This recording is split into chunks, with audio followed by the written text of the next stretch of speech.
Tout au long de ce vidéo, nous vous présenterons un résumé des différentes compétences qui sont vues au cours de la première partie du groupe de thérapie dialectique comportementale.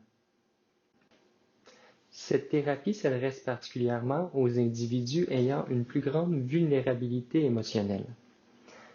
Qu'est-ce qu'une vulnérabilité émotionnelle?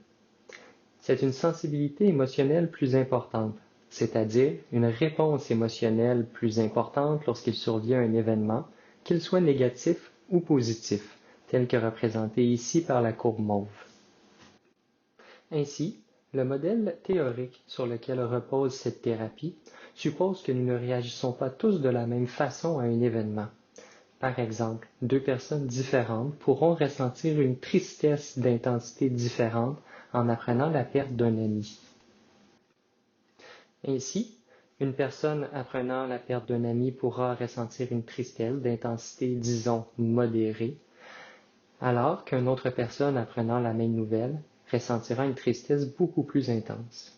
Cette tristesse sera non seulement plus intense, mais elle durera également plus longtemps dans le temps, ce qui l'amènera à ressentir une souffrance plus intense.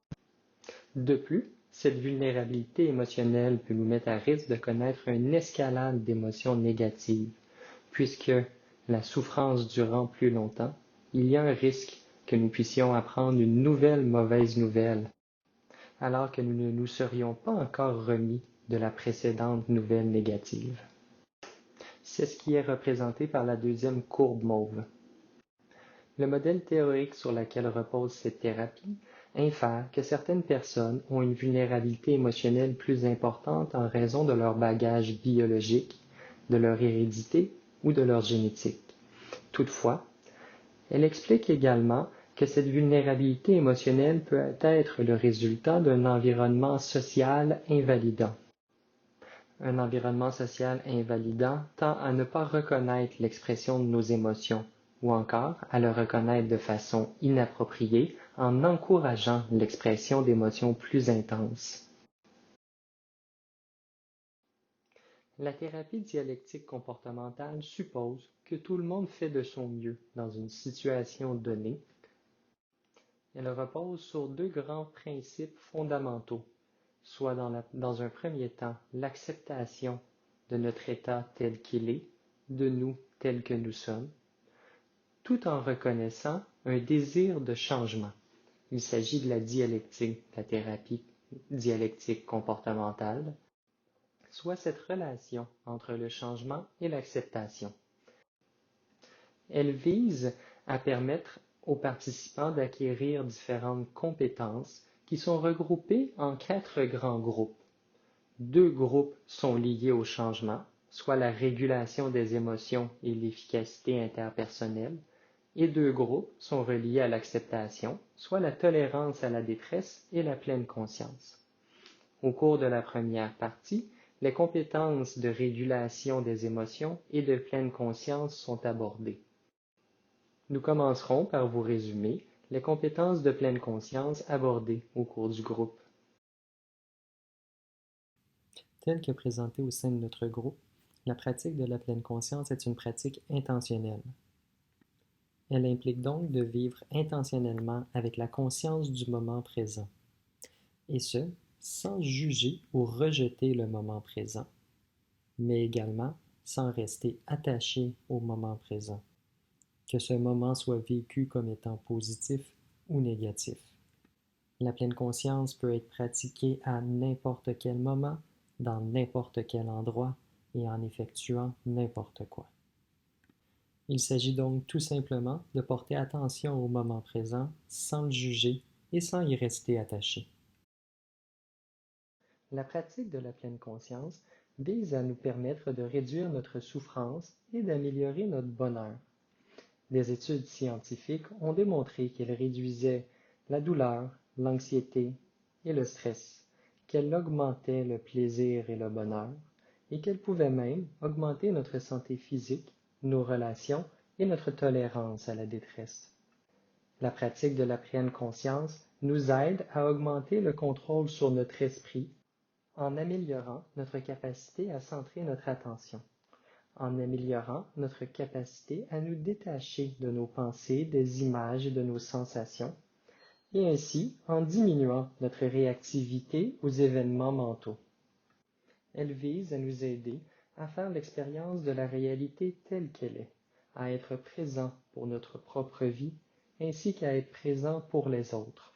Il est important de souligner que de développer des habiletés dans la pratique de la pleine conscience nécessite beaucoup d'efforts, beaucoup de pratique.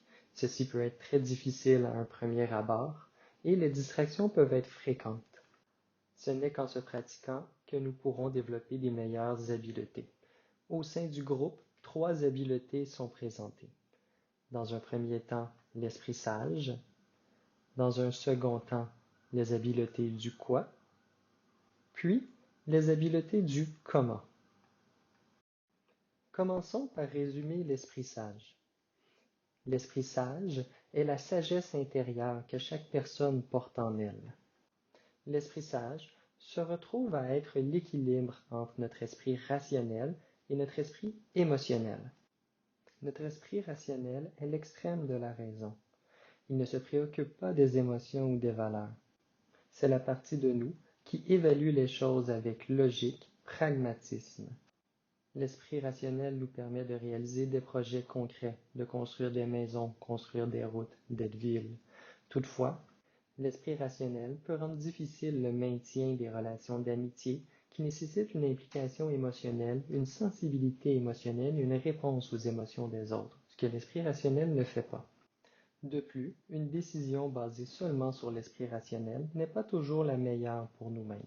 Par exemple, je peux choisir une maison dans le meilleur des quartiers, correspondant aux meilleures caractéristiques que je recherche, mais en même temps ne suscite pas de bonheur ou de passion chez moi, et je pourrais, même si cette maison est rationnellement la meilleure pour moi, m'y retrouver malheureux si je ne tiens pas compte de mon esprit émotionnel. L'esprit émotionnel n'est gouverné que par nos émotions et notre humeur. Il ne se base que sur celles-ci afin de réagir aux impulsions d'agir qu'il nous donne. Pour l'esprit émotionnel, la raison, la logique, les faits ne sont pas importants. Les émotions sont importantes. Elles sont à l'origine d'un message dont nous parlerons plus tard, mais elles sont également ce qui nous permet d'être passionnés à propos de certaines convictions, de certaines causes, à propos de certaines personnes, d'aimer et de développer de la passion à propos des choses qui sont importantes pour nous. Toutefois, les émotions peuvent parfois être inefficaces. Parfois, le résultat d'une action basée seulement sur l'émotion peut avoir des effets positifs à court terme, mais être hautement négatif à long terme. Au fond, l'esprit sage vise à intégrer le message provenant de nos émotions, de notre esprit émotionnel, avec les faits, la logique, notre esprit rationnel. Tout le monde a un esprit sage. Certains en font parfois l'expérience comme étant une place particulière dans leur corps. Il n'est pas toujours facile de trouver ou d'être certain de qu'est-ce que notre esprit sage. L'esprit sage s'apparente à l'intuition. Il est une partie à l'intérieur de chaque personne qui lui permet de connaître et de faire l'expérience de la vérité. L'esprit sage est exempt de conflits et dépend de notre façon d'intégrer nos différentes connaissances. Trouver l'esprit sage de façon répétée et avec cohérence peut nécessiter beaucoup de pratique. Au sein du groupe, plusieurs exercices sont présentés afin de se pratiquer et nous vous référons au guide du participant pour un rappel de ces exercices. Passons maintenant aux habiletés du quoi. Les habiletés du quoi réfèrent à ce que nous faisons lors de la pratique de la pleine conscience. Chaque habileté du quoi est une activité distincte, qui sont regroupées dans 3 grandes catégories, soit des activités d'observation, des activités de description et des activités de participation. En ce qui a trait aux activités d'observation, nous vous encourageons à prêter attention à vos sensations, à porter attention d'une manière volontaire au moment présent, à contrôler votre attention, mais pas ce que vous voyez. Ne repoussez rien, ne vous accrochez à rien. À pratiquer l'observation sans mots, Regardez vos pensées arriver et repartir comme des nuages dans le ciel. Prêtez attention à chacun de vos sentiments qui naissent et disparaissent comme des vagues dans l'océan. Notez exactement ce que vous faites. Observez autant à l'intérieur qu'à l'extérieur de vous. Dans les activités de description, nous vous encourageons à mettre des mots sur votre expérience. Lorsqu'une émotion ou une pensée prend naissance ou lorsque vous faites quelque chose, reconnaissez-le. Par exemple, la tristesse vient de m'envahir ou les muscles de mon estomac se contractent. Mettez vos observations en mots. Décrivez ce qui arrive. Nommez vos sentiments. Appelez une pensée par le mot pensée ou un sentiment par le mot sentiment. Ne vous embourbez pas avec le contenu. Laissez de côté vos interprétations et vos opinions. Revenez aux faits. Décrivez le qui, le quoi, le quand, le où de ce que vous observez, seulement les faits. Rappelez-vous, si vous ne pouvez l'observer avec vos sens, vous ne pouvez pas le décrire. Puis, nous vous présentons des activités centrées sur la participation. Nous vous encourageons à entrer complètement dans l'activité au moment présent, sans vous séparer de ce qui se passe à ce moment, par exemple en dansant, en nettoyant, en parlant avec un ami, ou simplement en vous sentant joyeux ou triste. Faites un avec ce que vous faites complètement, en vous oubliant complètement et en portant toute votre attention sur le moment présent. Agissez intuitivement, utilisez votre esprit sage, faites ce qui est nécessaire pour chacune des situations, sans vous obstiner ni demeurer passif. Suivez la vague, répondez avec spontanéité. Lors du groupe, nous vous avons présenté plusieurs exemples d'activités différentes afin de faire la pratique d'une activité en toute pleine conscience et nous vous référons au guide du participant pour revoir ces activités. Rappelez-vous, les activités du quoi sont effectuées de façon séparée. Ils sont pratiqués une seule à la fois. Il n'est pas possible d'observer, de décrire et de participer en même temps. Passons maintenant aux activités du comment. Ces activités réfèrent à la façon dont nous vous encourageons à pratiquer les activités du quoi. Les activités du comment peuvent donc être effectuées tout à la fois. Dans un premier temps, nous vous encourageons à être sans jugement, à regarder, mais à ne pas évaluer, à avoir une approche non jugeante qui se centre seulement sur les faits, à accepter chaque moment, chaque événement, comme une couverture déposée sur le gazon qui accepte le soleil, la pluie ou chaque feuille qui tombe. À distinguer ou différencier ce qui est constructif de ce qui est destructif, ce qui est aidant de ce qui est dommageable, ce qui est entier de ce qui est partiel, ce qui est sécuritaire de ce qui est dangereux, sans les juger, bon ou mauvais. Reconnaissez en même temps vos valeurs, vos souhaits, vos réactions émotionnelles, mais ne les jugez pas. Lorsque vous constatez que vous jugez, ne jugez pas votre jugement. Nous vous encourageons ensuite à pratiquer les habiletés du quoi de manière consciente, une chose à la fois, à être complètement dans le moment présent. Soyez complètement présent à ce seul moment. Faites une chose à la fois. Noterez votre désir d'être à demi présent, d'être ailleurs, d'aller ailleurs dans votre esprit, de faire quelque chose d'autre en multitâche, et revenez à faire une chose à la fois. Par exemple, lorsque vous mangez, mangez. Lorsque vous marchez, marchez. Lorsque vous travaillez, travaillez. Lorsque vous planifiez, planifiez, etc. Laissez aller les distractions. Si d'autres actions, d'autres pensées, d'autres émotions intenses vous distraient, retournez à ce que vous faisiez, encore, encore et encore. Concentrez votre esprit. Si vous réalisez que vous faites deux choses à la fois, arrêtez-vous et ne faites qu'une chose à la fois. C'est à l'opposé du multitâche. Ensuite, nous vous encourageons à effectuer ces activités de façon efficace. N'oubliez pas vos objectifs dans la situation et faites tout ce qui est nécessaire pour les atteindre. Concentrez-vous sur ce qui fonctionne. Ne laissez pas votre esprit émotionnel être un obstacle à votre efficacité. Jouez selon les règles et agissez le plus habilement possible. Faites ce qui est nécessaire face à la situation dans laquelle vous êtes, pas la situation dans laquelle vous souhaiteriez vous retrouver, pas la situation qui serait juste, pas la situation qui serait plus confortable, mais la situation dans laquelle vous êtes telle qu'elle est. Laissez aller l'obstination, mais sans rester passif, alors qu'une action est nécessaire. Au cours du groupe, nous vous présentons plusieurs exercices qui peuvent aider à pratiquer ces habiletés du commun, à pratiquer ces habiletés à être sans jugement, une chose à la fois et de façon efficace.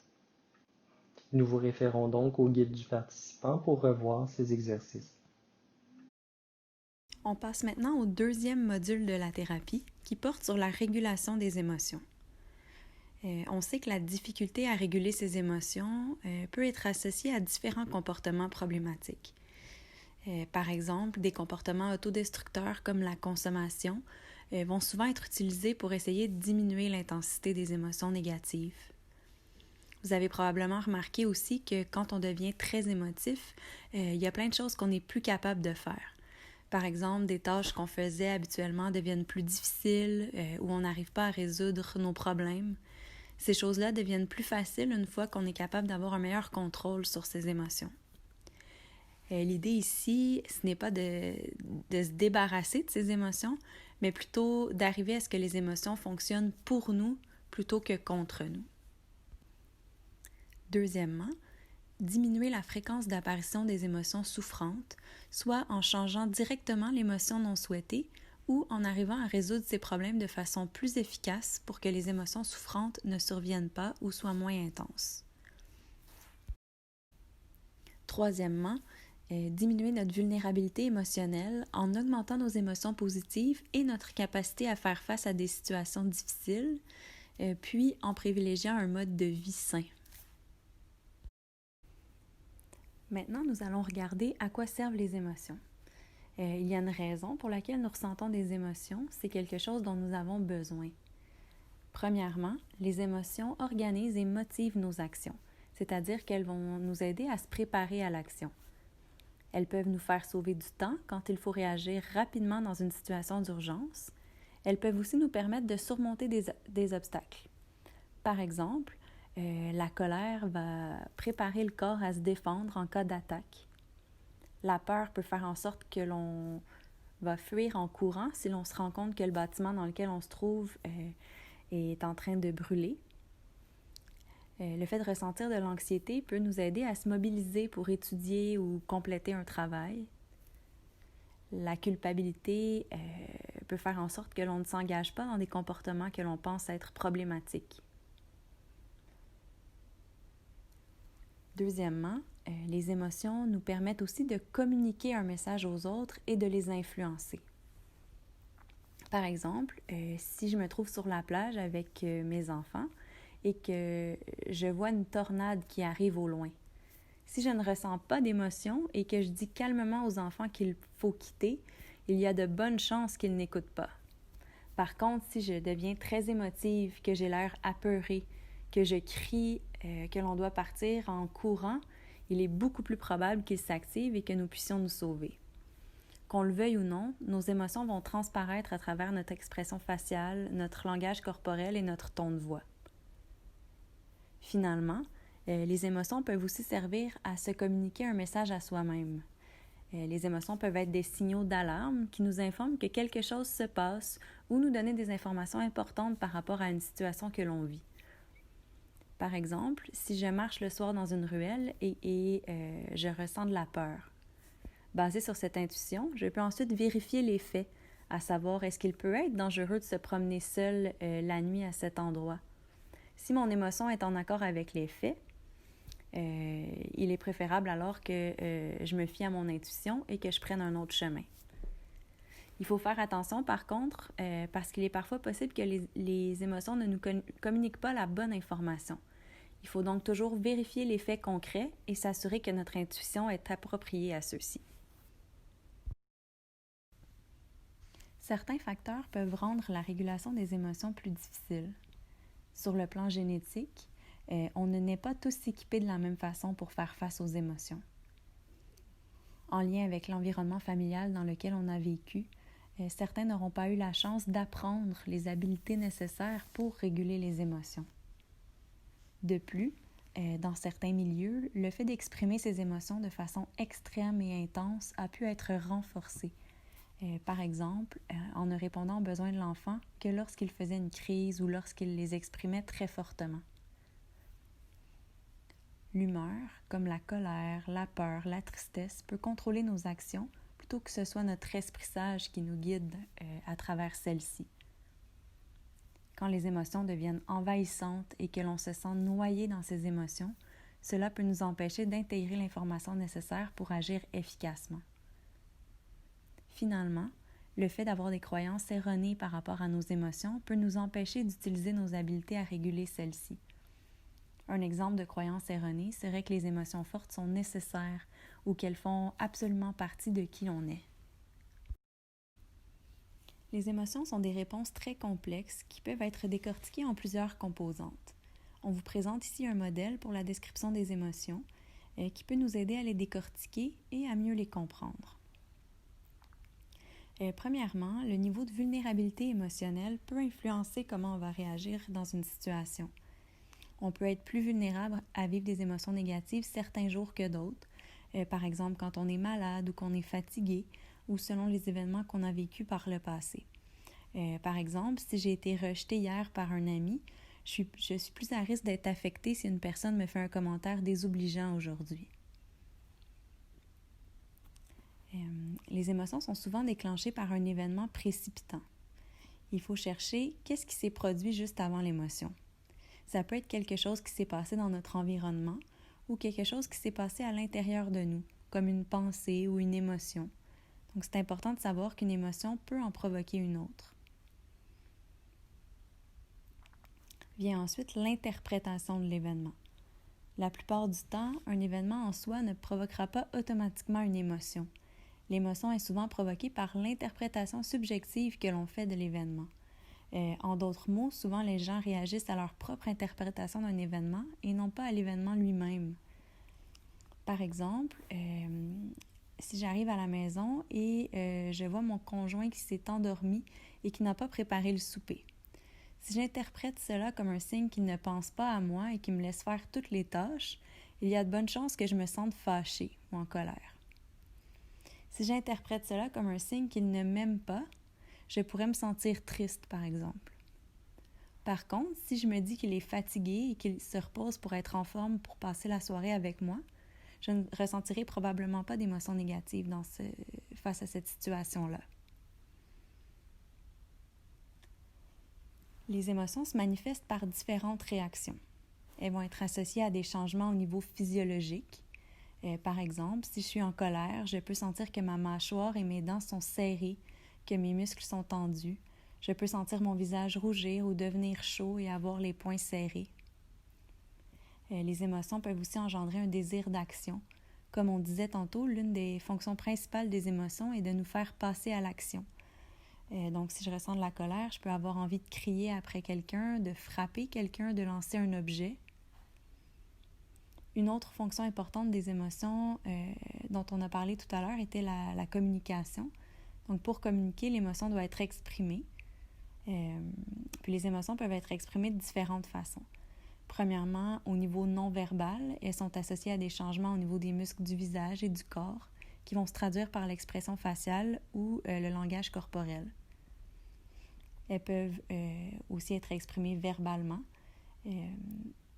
Par exemple, si je suis en colère, ceci peut être exprimé verbalement en critiquant l'autre personne, en l'injuriant ou en me chicanant avec elle. Les émotions peuvent aussi engendrer une action. Par exemple, si je reprends l'exemple de la colère, Et cela peut me pousser à claquer la porte et partir, briser un objet, faire des gestes menaçants. Donc, suite à cela, si on poursuit notre compréhension du modèle basée sur les informations recueillies, il est possible d'identifier l'émotion ressentie. Il est démontré que le fait de réussir à donner un nom à l'émotion qu'on ressent aide à réguler ses émotions.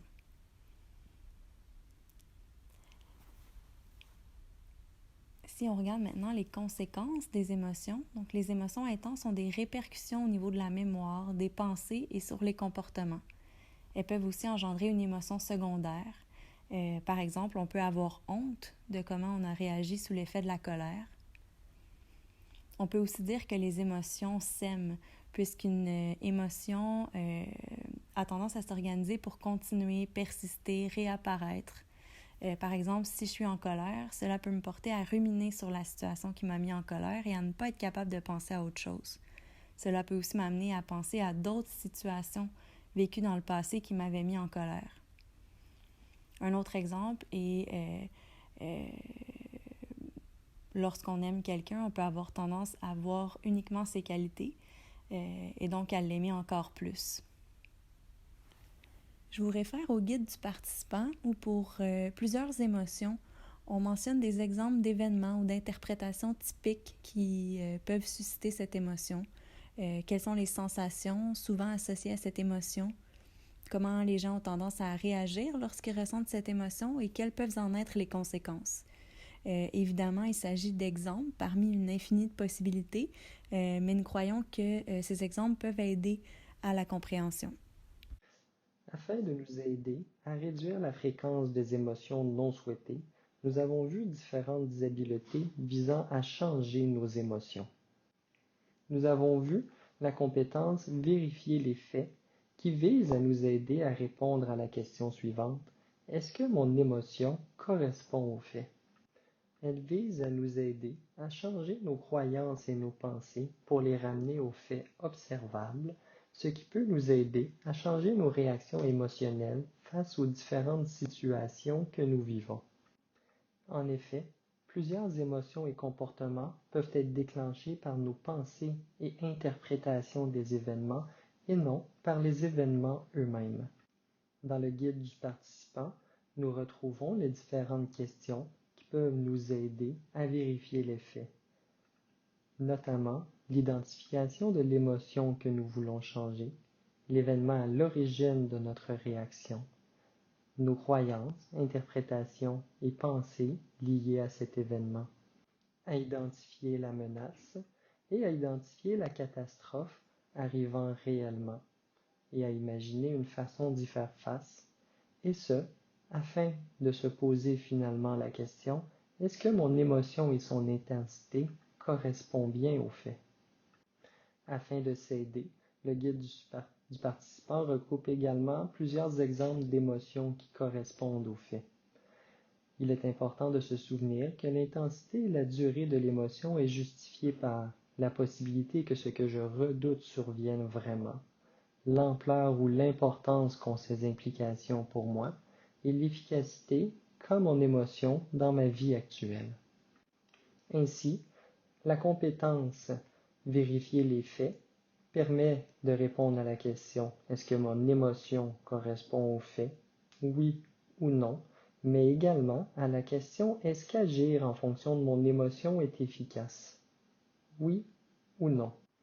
Si mon émotion correspond aux faits et qu'agir en fonction de mon émotion est efficace, alors il semble tout indiquer d'agir en fonction de l'émotion. Toutefois, certaines émotions s'avèrent indésirables et nous avons présenté la compétence de la résolution de problèmes afin de faire face à ces émotions. Cette compétence vise à résoudre les problèmes régulièrement, ce qui permettra de réduire la fréquence des émotions négatives.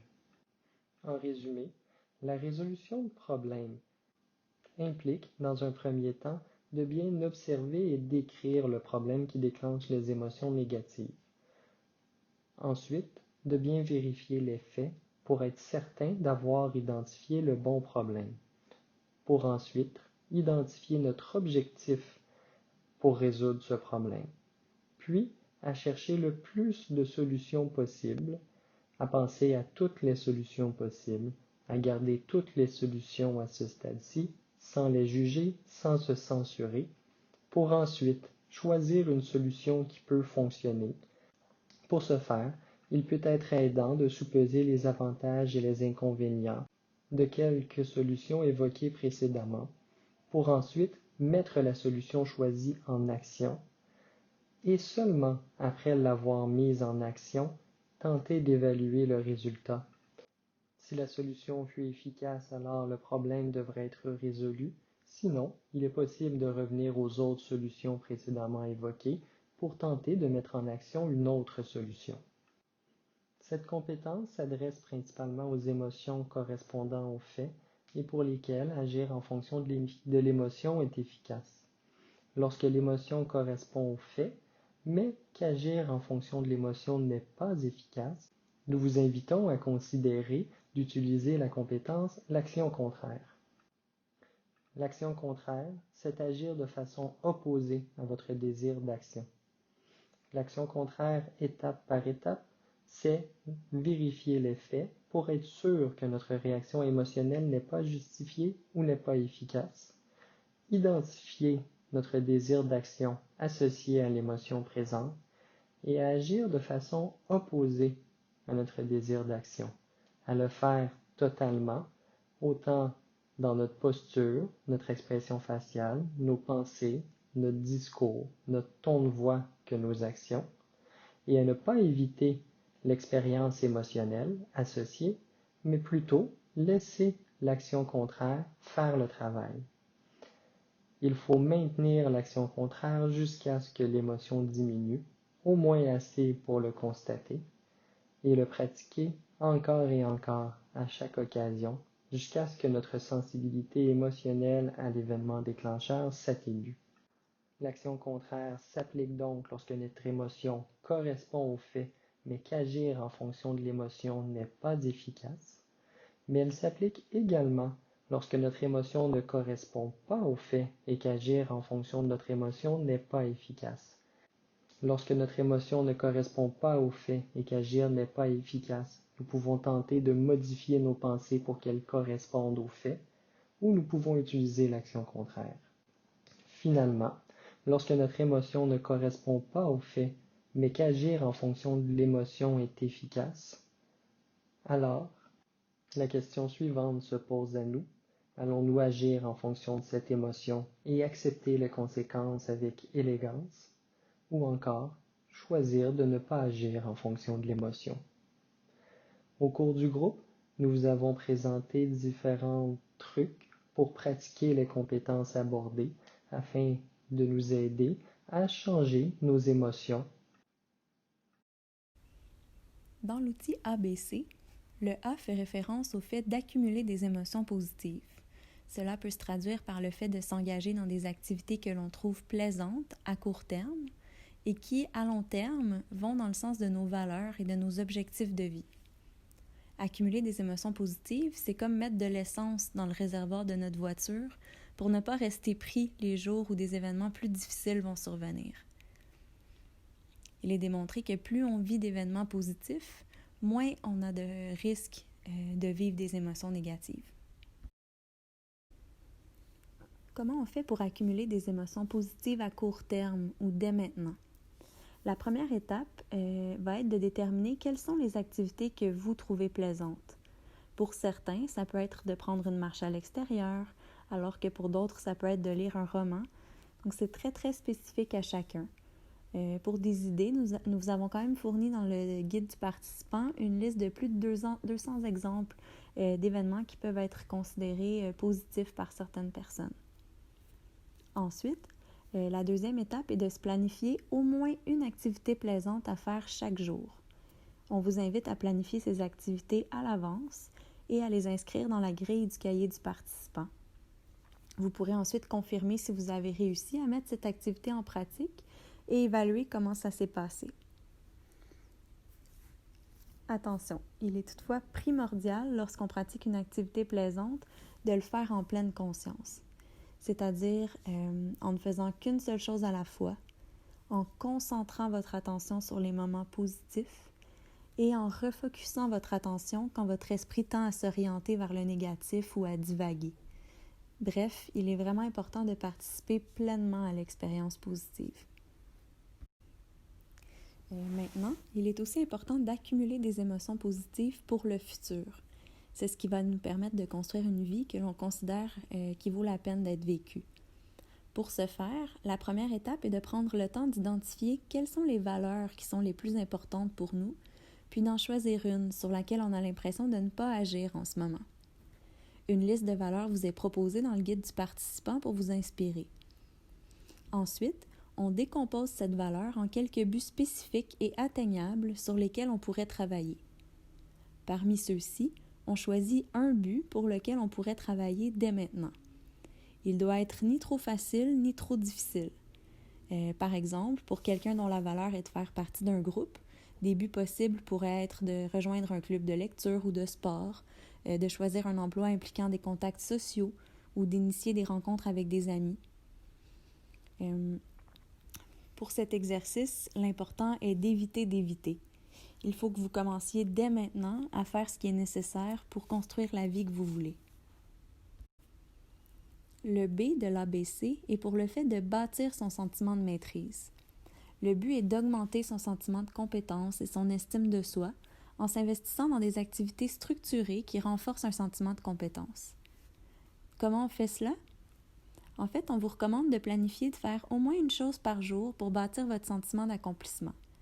Des exemples pourraient être de participer à une activité de bénévolat, de répondre à des courriels que l'on évite depuis longtemps, de faire certaines tâches que l'on a repoussées ou de faire de l'activité physique. Il faut choisir quelque chose de difficile, mais de possible. Si on choisit quelque chose de trop difficile qu'on n'est pas capable de faire, on risque de se sentir encore moins bon. Si on choisit quelque chose de trop facile, alors on ne se sentira pas plus compétent. Au fur et à mesure, l'important va être d'augmenter graduellement le niveau de difficulté de ce que nous avons à faire. Finalement, le C de l'ABC réfère au fait de faire comme si vous y étiez lorsque vous anticipez une situation émotionnelle difficile. En d'autres mots, cela veut dire de pratiquer à l'avance dans sa tête ce que l'on va faire si jamais on se retrouvait confronté à un problème. Pour y arriver, la première étape est de se demander de quoi j'ai peur ou quelle est la menace. Donc, on essaie de décrire de façon factuelle la situation qui serait susceptible de déclencher une émotion forte et quelle serait cette émotion. Ensuite, on se demande si cette situation se produisait, comment je gérerais la situation ou quelles sont les habiletés que j'utiliserais pour la régler. La troisième étape consiste à imaginer la situation dans notre tête de façon aussi réaliste que possible. Donc, il faut s'imaginer être en train de vivre la situation comme si celle-ci se produisait dans le moment présent. Ensuite, pratiquez la situation en imagination en vous imaginant y faire face de façon adéquate. Pratiquez dans votre esprit ce que vous pourriez dire, faire et penser et comment vous pourriez le faire. Par exemple, je pourrais m'imaginer être dans une entrevue d'emploi et faire une erreur. Je m'imagine ensuite comment je gérerais ça si cela se produisait. Une fois l'exercice terminé, il est conseillé de pratiquer un exercice de relaxation parce que celui-ci est susceptible de vous faire ressentir les mêmes émotions fortes que vous auriez ressenties dans la vraie situation. L'un des aspects les plus importants pour prendre soin de notre esprit est d'abord de prendre soin de notre corps. Quand notre équilibre de base est débalancé, on devient plus vulnérable aux émotions négatives. L'acronyme PLEASE nous rappelle comment faire pour prendre soin de nous et ainsi augmenter notre résilience émotionnelle. Le PL de l'acronyme réfère au fait de prendre le temps de bien dormir. Il est important d'essayer de toujours avoir le nombre d'heures de sommeil qui nous fait sentir bien. Il faut dormir assez, mais pas trop non plus. Donc, généralement, cela va varier entre 7 et 9 heures par nuit. C'est important d'essayer d'avoir un horaire de sommeil régulier, de se coucher et de se lever environ à la même heure tous les jours, surtout si on souffre de difficultés de sommeil. Le E de l'acronyme réfère au fait d'éviter l'alcool et les drogues. En effet, l'alcool et les drogues peuvent diminuer la résistance aux émotions négatives. Pour diminuer notre vulnérabilité émotionnelle, il est donc important d'éviter les drogues et de consommer de l'alcool avec modération si l'on en prend. Cela est encore plus vrai quand on s'apprête à vivre un événement dans lequel on souhaite garder un certain contrôle émotionnel, comme une soirée importante ou une entrevue d'emploi, par exemple. Le A de l'acronyme fait référence à l'alimentation. Il est important d'éviter de trop manger ou de ne pas assez manger. Nous recommandons de prendre 3 repas réguliers au cours de la journée et des collations au besoin. Il est aussi recommandé de choisir des aliments qui sont variés, riches en oméga 3 et d'éviter les aliments qui nous rendent plus émotifs. Le S de l'acronyme est en lien avec le fait de soigner ses maladies physiques. Il est important de prendre soin de son corps, par exemple en consultant un médecin lorsque nous en avons besoin, également en prenant les médications qui nous sont prescrites pour des conditions physiques, si tel est le cas. Finalement, le E de l'acronyme fait référence à l'exercice physique. Les bienfaits de l'exercice physique sur la santé émotionnelle ont été clairement démontrés.